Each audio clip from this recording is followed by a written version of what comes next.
স্বাগত নিউজ 24 সংবাদে আপনাদের সাথে আছি আমরা দুজন। আমি সোহাগ বক্স, একই সাথে রয়েছে আমি জান্নাতুল কুলি। দেখছিলেন বিআরবি কেবলস সংবাদ শিরোনাম। এবার বিস্তারিত।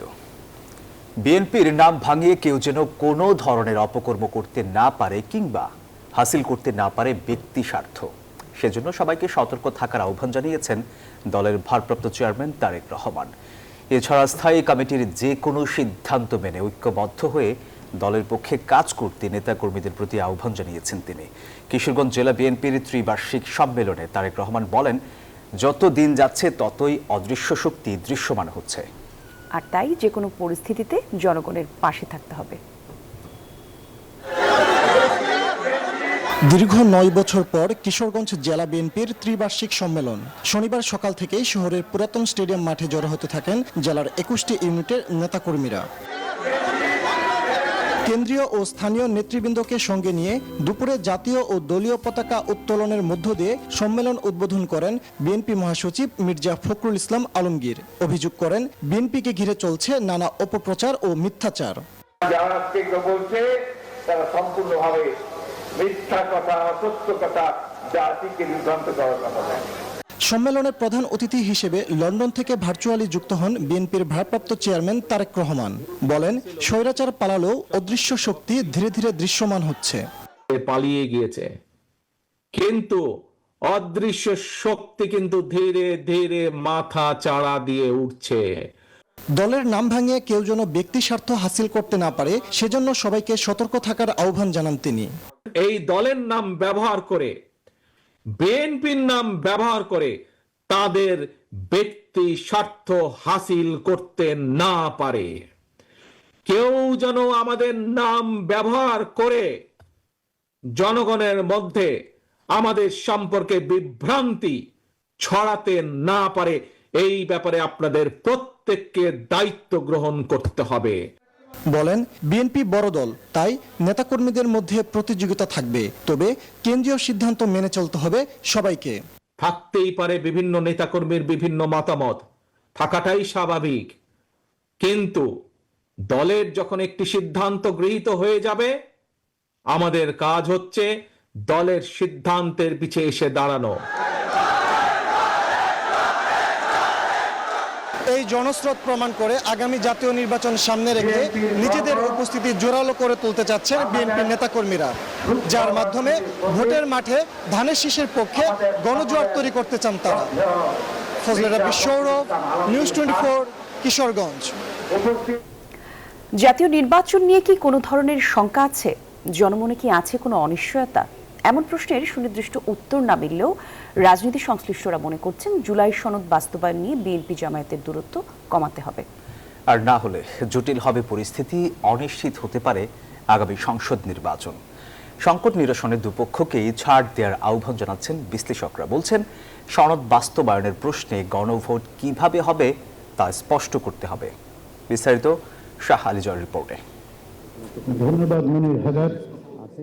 রাজনৈতিক দলগুলোর সঙ্গে ঐকমত্য কমিশনের দফায় দফায় বৈঠকের পর চূড়ান্ত হয়েছে জুলাই জাতীয় সনদ। তবে এ সনদের বাস্তবায়ন পদ্ধতি কি হবে তা নিয়ে প্রবল মতবিরোধ রয়েছে বর্তমান রাজনীতিতে প্রধান দুই দল বিএনপি এবং জামায়াতের মধ্যে।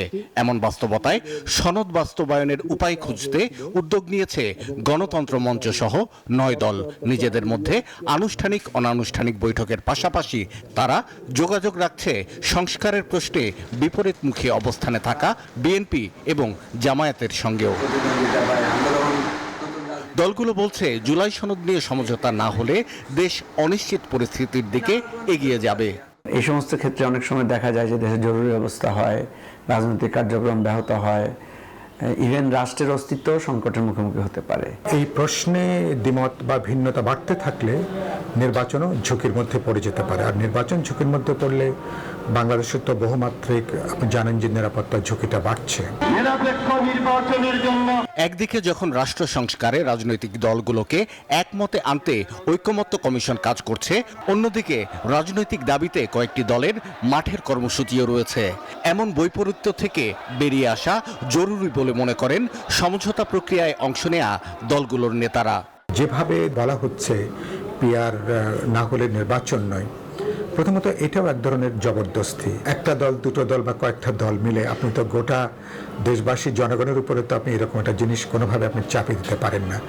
যদি চাপিয়ে দেওয়া অব্যাহত রাখেন তাহলে বুঝতে হবে যে আপনি আসলে নির্বাচনটাকেই হয়তো আপনি অনিশ্চিত জায়গায় নিয়ে যেতে চান কিনা। আমরা উচ্চকক্ষে পিয়ারের শর্তে কিন্তু নিম্নকক্ষে পিয়ারটাকে আমরা ছাড় দিয়েছি। তো এখন বিএনপি যদি এটা ছাড় না দেয় তাহলে এই জটিলতাটা কিন্তু একটু গভীর হবে। যদি উচ্চকক্ষের পিয়ারের ব্যাপারে বিএনপি ছাড় দেয় তাহলে আমরা সবাই মিলে তখন জামাতকে বা ইসলামী আন্দোলন বাংলাদেশকে তাদেরকে আমরা বোঝানোর চেষ্টা করব। জুলাই সনদে বেশ কিছু প্রস্তাবনায় ভিন্নমত বা নোট অব ডিসেন্ট আছে কয়েকটি রাজনৈতিক দলের।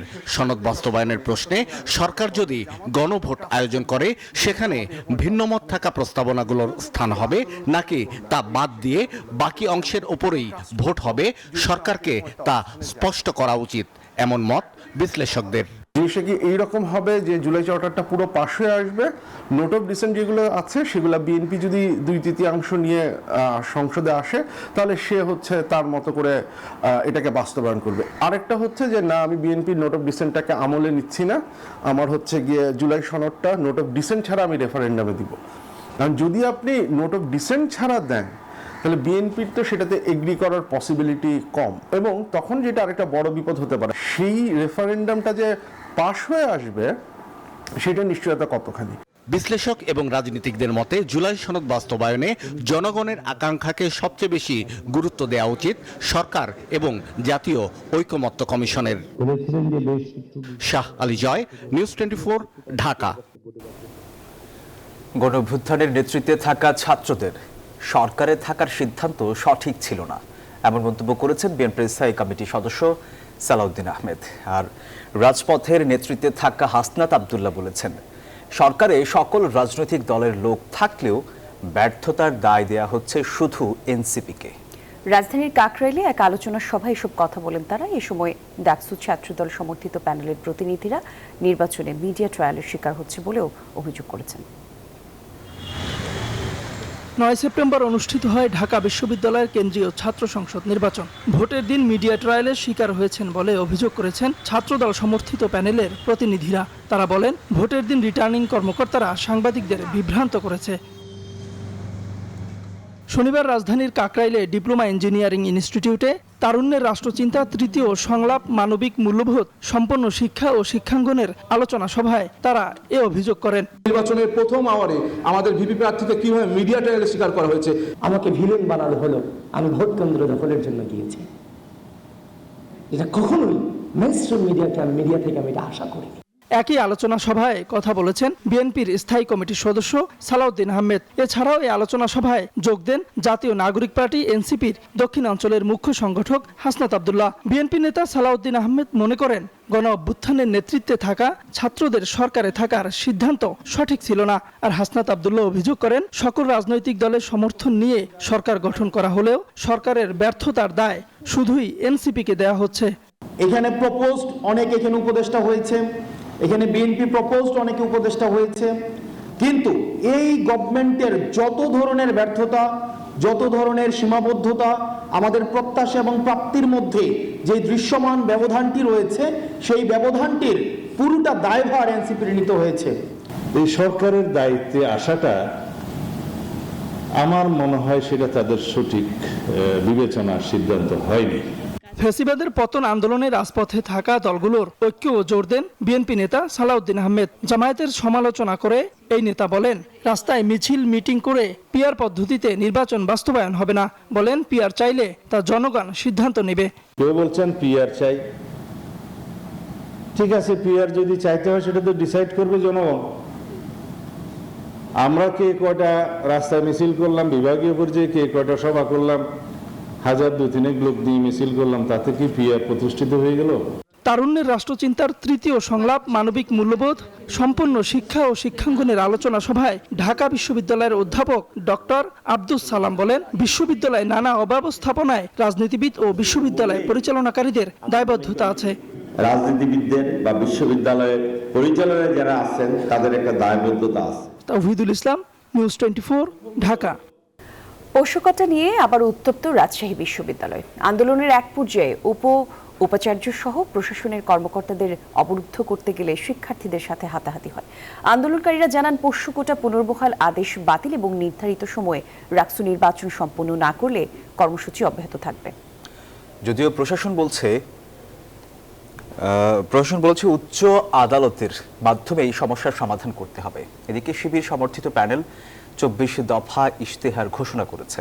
মতিউর মুর্তজার তথ্যচিত্রে ডেস্ক রিপোর্ট। আন্দোলনের এক পর্যায়ে উপাচার্যকে অবরুদ্ধ করে শিক্ষার্থীরা। এ সময় তাকে ছাড়াতে গেলে প্রশাসনের কর্মকর্তাদের সাথে হাতাহাতিতে জড়িয়ে পড়ে আন্দোলনকারীরা। প্রক্টরের দাবি, দুই পক্ষই ধাক্কাধাক্কিতে জড়িয়ে পড়ে। কিছুটা শিক্ষার্থীরা হাত ধরে আমাদের সবাইকে ঠেকানোর চেষ্টা করে। আমরা সবাই স্যার সহ আমরা সবাই ঢুকে যাওয়ার চেষ্টা করি, তখন এরকম একটা পরিস্থিতি তৈরি হয়। শিক্ষার্থীরা বলছেন রাকসু নির্বাচন বানচালের ষড়যন্ত্র এবং নির্বাচনকে জিম্মি করে পোষ্য কোটা পুনর্বহাল করে প্রশাসন। পোষ্য কোটা বাতিল না করা পর্যন্ত আন্দোলন অব্যাহত থাকবে বলে হুঁশিয়ারি দেন শিক্ষার্থীরা। নির্বাচনকে একটা বানচাল করার জন্য একটা ষড়যন্ত্র চলছে আমাদের মনে হচ্ছে।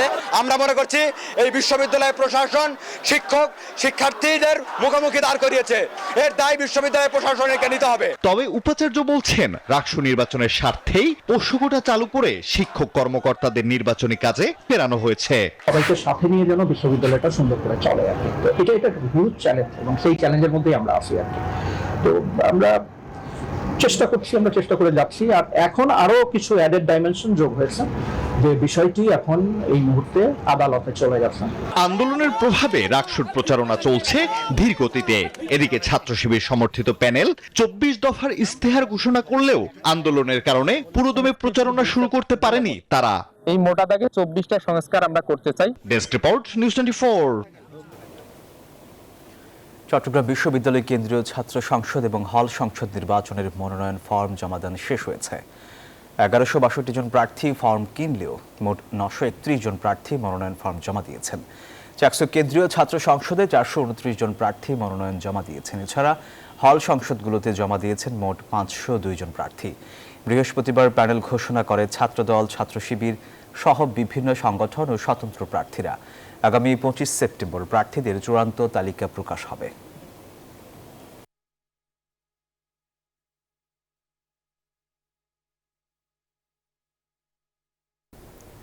ছাত্র সংসদ নির্বাচন জাতীয় নির্বাচনের ফলাফল পরিবর্তনে কোনো প্রভাব ফেলবে না। তবে যেসব শিক্ষার্থীরা শিবিরকে ভোট দিয়েছে তারা যদি জামায়াতকে ভোট দেয় তাহলে কিছুটা প্রভাব পড়তে পারে, এমন মন্তব্য করেছেন নাগরিক ঐক্যের সভাপতি মাহমুদুর রহমান মান্না। সকালে এফডিসিতে ডিবেট ফর ডেমোক্রেসির আয়োজনে আগামী জাতীয় সংসদ নির্বাচনে ছাত্র সংসদ নির্বাচনের প্রভাব নিয়ে ছায়া সংসদে অংশ নিয়ে এসব কথা বলেন তিনি। এ সময় মান্না বলেন, পিআর পদ্ধতিতে নির্বাচন করে আওয়ামী লীগ জাতীয় পার্টির ঘাড়ে চেপে আবারও ফিরে আসতে পারে।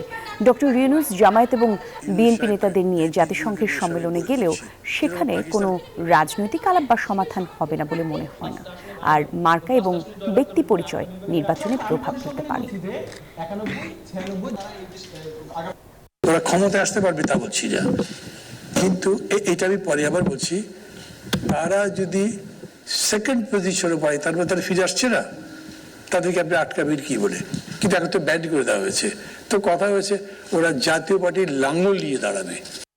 নিউজ 24 সংবাদে প্রজেক্টে বিরতি দিচ্ছি, সাথেই থাকুন। আর একবার আমন্ত্রণ, দেখছেন নিউজ 24 সংবাদ। যারা জুলাই আন্দোলন ও গ্রাফিতির বিরুদ্ধে তারা কখনো ফিরে আসবে না মন্তব্য করেছেন স্বরাষ্ট্র উপদেষ্টা মোহাম্মদ জাহাঙ্গীর আলম চৌধুরী। শনিবার দুপুরে মুন্সিগঞ্জে জুলাই বীরত্ব এবং জুলাই আত্মত্যাগ শিরোনামে দুটি গ্রাফিতি উদ্বোধন করেন তিনি। জুলাই শহীদদের স্মরণে পদ্মা সেতুর মাওয়া প্রান্তে সব গ্রাফিতি আঁকা হয়েছে। উপদেষ্টা বলেন, জুলাই আন্দোলনকারীদের আত্মত্যাগ বৃথা যাবে না। গ্রাফিতি দুটিতে ফুটিয়ে তোলা হয়েছে নারী শিক্ষার্থীদের বীরত্ব। এছাড়া রয়েছে জুলাই যোদ্ধা রিকশা চালক মোহাম্মদ সুজন, আবু সাইদ ও গুলাম নাফিজের প্রতিকৃতি।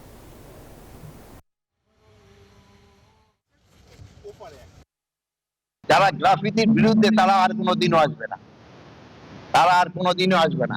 এটা যদি আপনাকে ভিতরে কারো থাকে যে তারা আবার আসবে, তো এটা আপনাকে মাথা থেকে ঝেড়ে ফেলতে পারে। এরা আসবে না, তাদের যে আত্মত্যাগ এটা কোনোদিনও বেঁচে যাবে না। নতুন নির্বাচিত সরকার রাখবে না কেন? না রাখার তো কোনো কারণই না। আপনার ভিতরে এই সন্দেহ যেন না থাকে কোনো সমাজে, এটা রাখবে না। চুরির অভিযোগে কুকুরে লেলিয়ে দিয়ে নির্যাতন করা হলো এক যুবককে মধ্যযুগীয় কায়দায়। লোমহর্ষক এমন ঘটনা ঘটেছে কুমিল্লার বড়িচংয়ের দেবপুর এলাকায়। এর একটি ভিডিও ছড়িয়ে পড়েছে সামাজিক যোগাযোগ মাধ্যমে। নির্যাতনের ঘটনায় 3 জনকে আটক করেছে র্যাব ও পুলিশ। এমন নির্মম ভিডিওটি ছড়িয়ে পড়েছে সামাজিক যোগাযোগ মাধ্যমে। বয়ে যাচ্ছে আলোচনা সমালোচনার ঝড়। এই যুবককে চোর সন্দেহে এমন নির্যাতন করা হয়েছে কুমিল্লার বুড়িচংয়ের দেবপুর এলাকার একটি কারখানায়। জানা যায় কারখানাটিতে প্রায় চুরির ঘটনা ঘটছিল। শুক্রবার জুমার নামাজের সময় জয়চন্দ্র সরকার নামের ওই ব্যক্তি কারখানার ভেতরে প্রবেশ করলে তার উপর চালানো হয় এমন নির্মম নির্যাতন। ঘটনার ভিডিও ভাইরাল হয়ে পড়ার পর অভিযানে নামে পুলিশ ও র্যাব। আটক করা হয় 3 জনকে। আসামিরা পৈশাচিকভাবে বিদেশি কুকুরের মাধ্যমে লেলিয়ে দেয় এবং কামড়িয়ে ভিকটিমকে নির্যাতন করে। গ্রেপ্তারকৃতদের বিরুদ্ধে বুড়িচং থানায় একটি মামলা দায়ের করা হয়েছে এবং তাদেরকে ধৃত করা হয়েছে। তাদেরকে পরবর্তী আইনানুগ ব্যবস্থার জন্য বুড়িচং থানায় হস্তান্তর করা হবে। ঘটনার বিস্তারিত তুলে ধরেন এই র্যাব কর্মকর্তা। সে তার ভাঙারি গাড়ি নিয়েই যাচ্ছিল এবং নিয়ে যাওয়ার পরে পেছনের দিক দিয়ে ঢোকার পর তাকে চোর সন্দেহে তারা আটকায়। আটকের পরে তারা তাকে বেদমভাবে প্রহার করে এবং তার দিকে কুকুর লেলিয়ে দেয়। নির্যাতনের ঘটনায় জড়িতদের বিরুদ্ধে একটি মামলা দায়ের করেছেন ভুক্তভোগী Joychandra Sarkar. Desk report, news 24। এবার গিগাবাইটের সৌজন্যে এশিয়া কাপের খবর।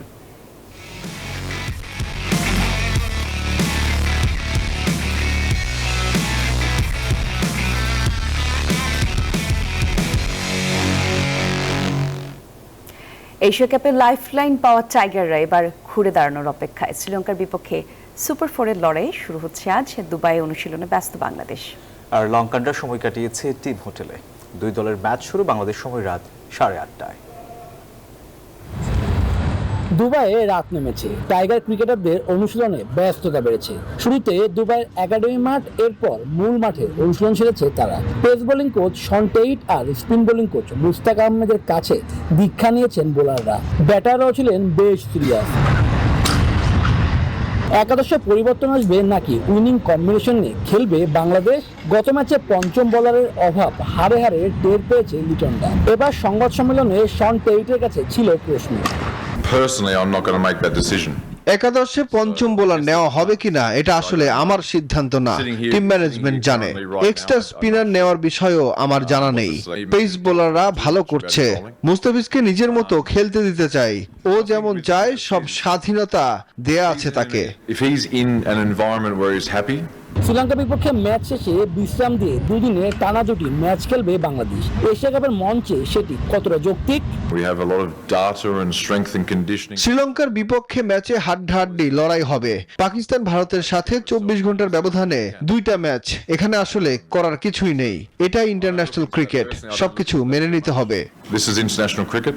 টানা খেলার কারণে এদিন শ্রীলঙ্কা মাঠে অনুশীলন করেনি, টিম হোটেলে কাটিয়েছে সময়। গ্রুপ পর্বে টানা 3 জয়ে লঙ্কানরাও বেশ আত্মবিশ্বাসী। তবে দলটির ব্যাটিং কোচ থিলিনা কাম্বান্দি মনে করেন দারুণ একটি লড়াই হবে।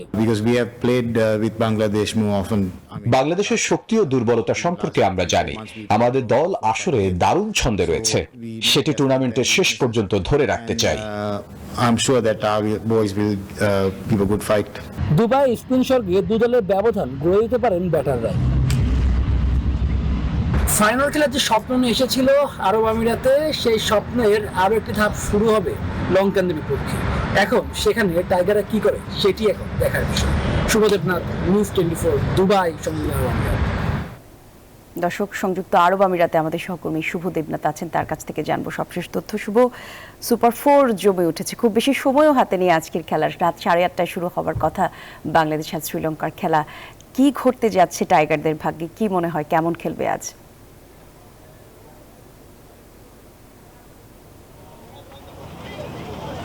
কলি, ধন্যবাদ আপনাকে। বাংলাদেশ যে লাইফ লাইন পেয়েছে তাদের কিন্তু এখন যদি শ্রীলঙ্কা ওই ম্যাচ না জিততো তাহলে তাদের দেশে চলে যাওয়ার কথা ছিল। বাংলাদেশ সেখান থেকে যে সুযোগটা পেয়েছে অবশ্যই সেই সুযোগটা তারা কাজে লাগাতে চাইবে। একাদশও কিন্তু অনেকটা আমরা বলি যে গতবার পঞ্চম বোলারের একটি অভাব ছিল, সেই অভাবটা এবার তারা দূর করতে চাইবে। স্কোয়াডে একটা পরিবর্তন হবে, আমরা দেখাবো দর্শকদের, যারা খেলার চান সে দর্শকরা কিন্তু একা করে মাঠে প্রবেশ করছে। সিকিউরিটি তারা অতিক্রম করে তাদের যে চেকিং করার মাধ্যমে ঢোকানো হচ্ছে। অনেক শ্রীলঙ্কান সমর্থক আমরা দেখতে পাচ্ছি, তারা কিন্তু এক এক করে প্রবেশ করছে। আর কিছুক্ষণ পর খেলা শুরু হবে এবং দু দলের সমর্থকরা কিন্তু দুপুর থেকে, এখানে প্রচণ্ড গরম, আমরা জানি সে গরম উপেক্ষা করে কিন্তু তারা মাঠে আসতে শুরু করেছে এবং আর কিছুক্ষণ পর টস অনুষ্ঠিত হবে। শ্রীলঙ্কার থেকে অনেক বেশি সমর্থক এই ম্যাচে দেখার জন্য বাংলাদেশের সমর্থকরা কিন্তু দুবাই যারা থাকেন তারা অবশ্যই হচ্ছেন, এবং দুবাইয়ের বাইরে যারা থাকেন, আবুধাবি থেকে যারা থাকেন, আজমান যারা থাকেন, তারা কিন্তু ম্যাচ দেখতে এসেছি। বাংলাদেশের সমর্থকরা আজকের ম্যাচে বেশি উপস্থিত থাকবে সেটি বলার কোনো অপেক্ষা রাখে না, এবং টাইগার সমর্থকদের সমর্থন যে করবে সেটি বলার অপেক্ষা রাখে না। দুই দলের যে মনস্তান্ত্রিক লড়াই চলে, সে লড়াইটা কিন্তু অনেকটা এগিয়ে থাকে টাইগাররা, এবং সে লড়াই এগিয়ে থেকে বাংলাদেশ যে সিরিজ জিতে এসেছিল আফগানিস্তানের মাটিতে T20 সিরিজ, সে ধারা অবশ্যই ধরে রাখতে চাইবে। যেহেতু বাংলাদেশের ব্যাটাররা ভুল কম করে এবং তারা যদি ওপেনাররা ভালো শুরু নিতে পারে আগের ম্যাচে, কিন্তু যদি টাইগার ব্যাটারদের পাশে বোলারের বাড়তি দায়িত্ব দিতে পারে তাহলে বাংলাদেশের জয়টা খুব কঠিন হবে না। তবে মনে রাখতে হবে পুরো ম্যাচে কিন্তু ভুল কম করতে হবে, তাহলে ম্যাচ যাওয়ার সম্ভাবনা তৈরি হবে। এই ছিল আমার কাছে এখন পর্যন্ত দুবাই থেকে সর্বশেষ। শুভ, ধন্যবাদ আপনাকে। একই সাথে শুভকামনা টিম টাইগারদের জন্য।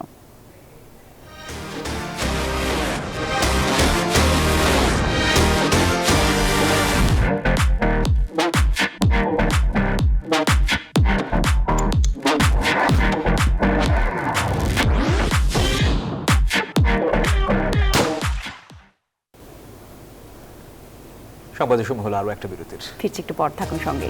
আরও একবার আমন্ত্রণ, দেখছেন নিউজ 24 সংবাদ।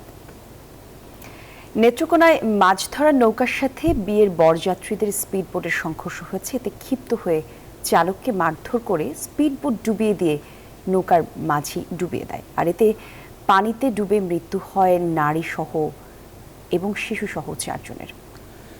আর প্রাণে বেঁচে ফেরেন কয়েকজন নারী। সপ্তাহ পেরিয়ে গেলেও এই ঘটনায় কোনো মামলা হয়নি। ভুক্তভোগীদের অভিযোগ, ঘটনাটিকে দুর্ঘটনা বলে চালিয়ে দেওয়ার পাঁয়তারা চলছে। সোহান আহমেদ কাকনের তথ্যচিত্রে ডেস্ক রিপোর্ট। নেত্রকোনার হাওরে বরযাত্রার আগে বিয়ের প্রথা অনুযায়ী পানি কাটা নামের একটি আয়োজনে যান পরিবারের নারীরা। এর অংশ হিসেবে স্পিডবোটে হাওরে যান বররানার পরিবারের 12 নারী ও শিশু। ফেরার পথে ধনু নদের পাছার চরপাড়া এলাকায় মাছ ধরার নৌকার সাথে তাদের সংঘর্ষ হয়। ভুক্তভোগীদের অভিযোগ, এ সময় ক্ষিপ্ত হয়ে বোটে উঠে চালককে মারধর করে স্পিডবোটটি ডুবিয়ে দেন নৌকার চালক। এতে পানিতে ডুবে নিখোঁজ হয় বরের বোন শিরিন সহ আরো 3 শিশু। রাউন্ড থেকে আপনার চরপাড়া গেছে, চরপাড়ায় গিয়ে সে যখন রাউন্ডটা যখন ঘুরে তখন ওরা একটা নৌকা, মাছ ধরার নৌকা ভাতারে ধরে দিচ্ছে। মাঝিরে লাথি মারছে, 2-3 তারপরে রূপা মারিয়া এই করছে। আর আমরা এই যে মহিলা ছিল, এই অনেক 10-12 জন মহিলা ছিল বাচ্চা নিয়ে। নেত্রকোনা গাজীপুর ইউনিয়নের বিচ্ছিন্ন দ্বীপ আন্দাই গ্রামে এ ঘটনা ঘটে। প্রায় 48 ঘন্টা অভিযান চালিয়ে তাদের মরদেহ উদ্ধার করে ফায়ার সার্ভিস ও স্থানীয়রা। ময়নাতদন্ত শেষে মরদেহ দাফনও হয়েছে, কিন্তু এখনো মামলা হয়নি। ভুক্তভোগী পরিবারের অভিযোগ, এই ঘটনাকে দুর্ঘটনা বলে চালিয়ে দেওয়ার পায়তারা চলছে। 4 দিন হয়ে গেছে, আমার মায়ের কোনো বিচার পাই না, মোহের একটা সন্তুষ্ট পাই না।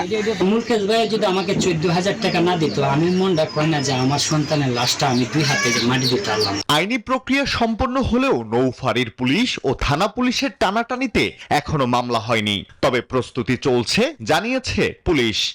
এই ঘটনা তারাই তো তাদেরকে সহযোগিতা করে মামলা টামলা দিব। মামলা আমরা নেই, মামলা কাজই তো তারা করতেছে, তারাই তো আইসা এদেরকে দিয়ে মামলা দিবে। এই ঘটনাটি আমলে নিয়ে সুষ্ঠু তদন্ত করে আইনি ব্যবস্থা নেয়ার দাবি স্থানীয়দের। Desk report, news 24। প্রশিক্ষণ ও সেলাই মেশিনে এখন দর্শক স্বাবলম্বী হবার স্বপ্ন দেখছেন ব্রাহ্মণবাড়িয়ার বাঞ্ছারামপুরের 60 নারী। সমাজে পিছিয়ে পড়া এই নারীর স্বপ্ন বাস্তবায়নে এবার আশার আলো হয়ে পাশে দাঁড়িয়েছে দেশের শীর্ষ শিল্পগোষ্ঠী বসুন্ধরা গ্রুপ। বসুন্ধরা শুভ সংঘের মাধ্যমে এই নারীদের স্বাবলম্বী করে গড়ে তুলতে অভিনব উদ্যোগ নিয়েছে দেশের এই শীর্ষ শিল্পগোষ্ঠী। বাঞ্ছারামপুর থেকে বিস্তারিত আল মুহাইমিনুল খানের রিপোর্টে। ব্রাহ্মণবাড়িয়ার বাঞ্চারামপুরের 60 জন অসচ্ছল নারী নিজেদের পায়ে দাঁড়ানোর স্বপ্ন দেখছিলেন দীর্ঘদিন ধরে। প্রয়োজন ছিল শুধু একটু সহযোগিতা আর সঠিক পথের দিক নির্দেশনা। সেই সুযোগই তাদের করে দিয়েছে দেশের শীর্ষ শিল্পগোষ্ঠী বসুন্ধরা গ্রুপ পরিচালিত বসুন্ধরা শুভ সংঘ। তাদেরকে দেওয়া হয়েছে 3 মাসব্যাপী সেলাই প্রশিক্ষণ। এই প্রশিক্ষণের মাধ্যমে তাদের প্রত্যেককে দক্ষ কারিগর হিসেবে গড়ে তোলা হয়েছে। অনেক প্রশিক্ষণ আমাদেরকে দেওয়া হয়েছে, এর থেকে আমাদের অনেক শিক্ষা পেয়েছি। জামা, সেলোয়ার, সায়া, ব্লাউজ, মেসকি সব শিখেছি।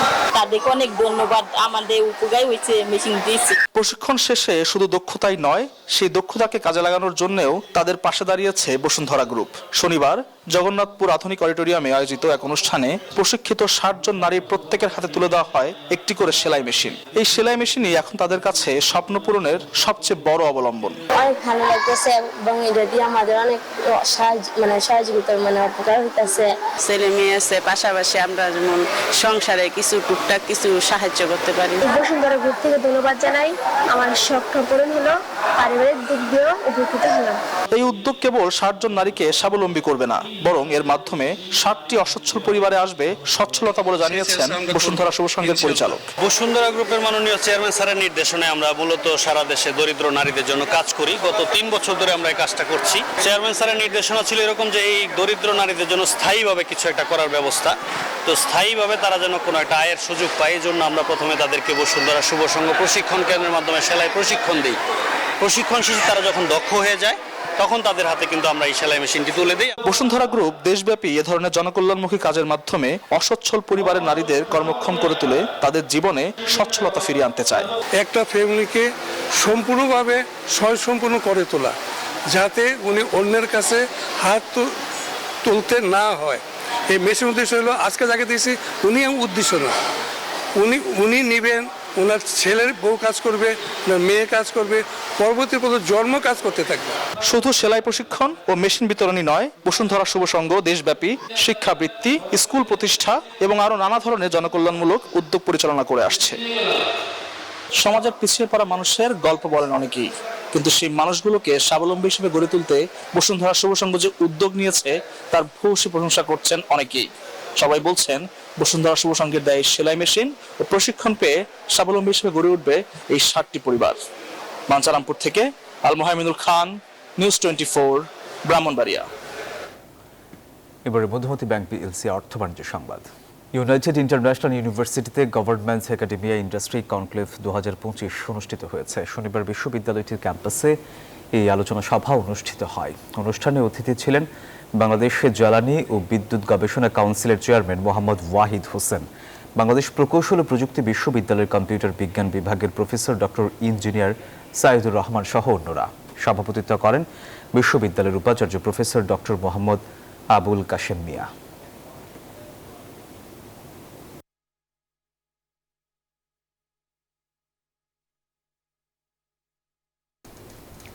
মধুমতি ব্যাংকের ঢাকা, চট্টগ্রাম, ময়মনসিংহ এবং সিলেট অঞ্চলের এজেন্টদের সমন্বয়ে এজেন্ট ব্যাংকিং সম্মেলন 2025 অনুষ্ঠিত হয়েছে। আজ রাজধানীর মতিঝিলে ডিসিসিআই ভবনে অনুষ্ঠানে প্রধান অতিথি ছিলেন মধুমতি ব্যাংকের ব্যবস্থাপনা পরিচালক এবং প্রধান নির্বাহী কর্মকর্তা মোহাম্মদ শফিউল আজম। আর বিশেষ অতিথি হিসেবে ছিলেন ব্যাংকের অতিরিক্ত মহাব্যবস্থাপনা পরিচালক জনাব শাহনেওয়াজ চৌধুরী এবং উপব্যবস্থাপনা পরিচালক ও চিফ বিজনেস অফিসার আরব ফজলুর রহমান সহ অন্যান্যরা। আর সম্মেলনে এজেন্ট ব্যাংকিং ব্যবসার দিকে বিভিন্ন দিক নিয়ে আলোচনা হয়, একই সাথে কর্মপরিকল্পনা গ্রহণও করা হয়।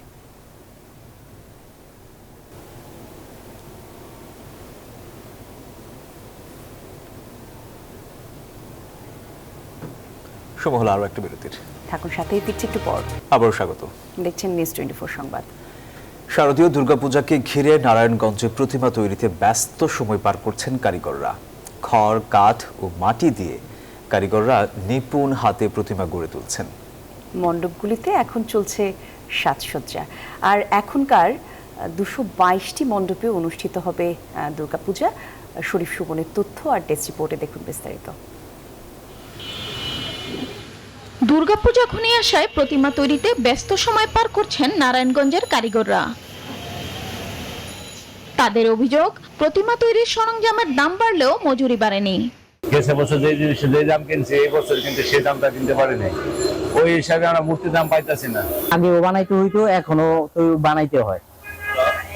এই তুলনায় একটু করোনার পরে থেকে ওই তুলনায় একটু কমই। আমরা 27 তারিখের মধ্যে সব মন্দিরে মূর্তি পৌঁছানোর ব্যবস্থা করে দেবো। এরই মধ্যে দুর্গাপূজার আগমনে পূজা মণ্ডপগুলোতে চলছে ব্যাপক প্রস্তুতি। এবার 222টি পূজা মণ্ডপে অনুষ্ঠিত হবে দুর্গাপূজা। মাকে আমরা এবার জামদানি শাড়িতে সজ্জিত করব। এটি বাংলাদেশের ঐতিহ্য, এটি নারায়ণগঞ্জের ঐতিহ্য। এই পোশাকে সজ্জিত করব। পাশাপাশি আমরা একটা কর্নার রাখবো, সেটা হচ্ছে আমাদের মা এবং শিশুদের জন্য বেস্ট ট্রেডিং রুম। জেলা প্রশাসক জানান, প্রতিটি মন্দিরে সাজসজ্জা এবং পূজার জন্য সরকারি সহায়তা প্রদান করা হবে। যে সমস্ত মণ্ডপগুলোতে নিরাপত্তার ঘাটতি আছে সেখানে আমরা তাদেরকে অ্যাসিস্ট্যান্স দিব, আর্থিকভাবে সহায়তা করবো। বিশেষ করে লাইটিং থেকে শুরু করে আমরা সহায়তা প্রতিবার যেভাবে করে এবারও করে থাকবো। পুলিশ সুপার জসিমউদ্দিন জানান, অপ্রীতিকর ঘটনা এড়াতে প্রতিটি মণ্ডপে কঠোর অবস্থানে থাকবে আইন শৃঙ্খলা বাহিনীর সদস্যরা।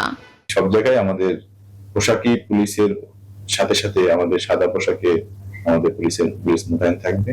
দূরবর্তী কোথাও থেকে তারা অনেকে কিনে নিয়ে আসে, আমরা ওই জায়গাটাকেও অ্যাটেনশনে নিয়েছি, আমাদের নোটিসে নিয়েছি। 21 সেপ্টেম্বর মহালয়ার মধ্য দিয়ে দুর্গাপূজার আনুষ্ঠানিকতা শুরু হবে।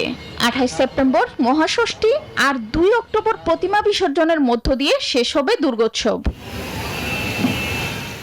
Desk report, news 24। জানাবো আন্তর্জাতিক সংবাদ। ইউরোপের বড় বড় বিমানবন্দরগুলোতে চেক ইন এবং বোর্ডিং সেবা প্রদানকারী প্রতিষ্ঠান কলিন্স এরোস্পেসের ওয়েবসাইটে সাইবার হামলা হয়েছে।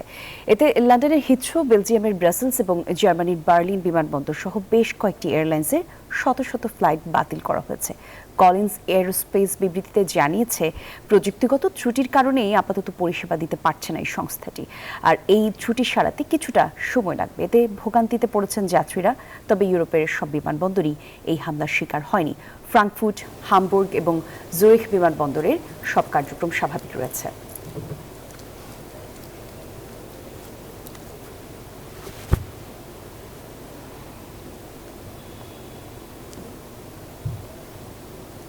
দর্শক, এই ছিল নিউজ 24 সংবাদে। এতক্ষণ সঙ্গে ছিলেন যারা, ধন্যবাদ সবাইকে।